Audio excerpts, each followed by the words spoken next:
Hello friends, Khesari Lal Yadav ji चाहिए तो और गाना का पोस्टर लॉन्च हो गया है। आप तो उससे पहले आपका स्वागत है प्रीतम भोजपुरी अपडेट में। तो दोस्तों अभी से वीडियो डाल दीजिए, लाइक चैनल पर तो सब्सक्राइब करवा लीजिए, यदि भोजपुरी सभी छोटी बड़ी खबरें आपके इसी चैनल पर देखने तो मिलती रहती है।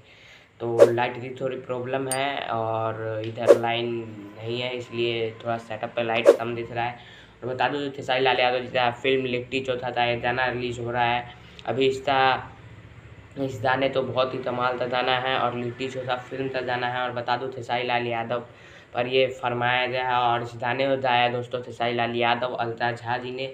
और इसमें म्यूजिक दिया है ओम झा जी ने। गाने तो लिखा है आशुतोष तिवारी जी ने। जी हाँ दोस्तों, और काफ़ी कमाल का बेहतरीन गाना है। गाने का नाम है फ्रीज में जवानी। जी हाँ दोस्तों, फ्रीज में जवानी है। इसका रिलीज डेट अभी नहीं आया है, लेकिन इसका पोस्टर आ गया। पोस्टर आप अपने स्क्रीन पर देख सकते हैं। पोस्टर का नाम है फ्रीज में जवानी और इसे RDC भोजपुरी पर बहुत जल्द रिलीज़ किया जाएगा। रिलीज डेट अभी कंफर्म नहीं किया गया है।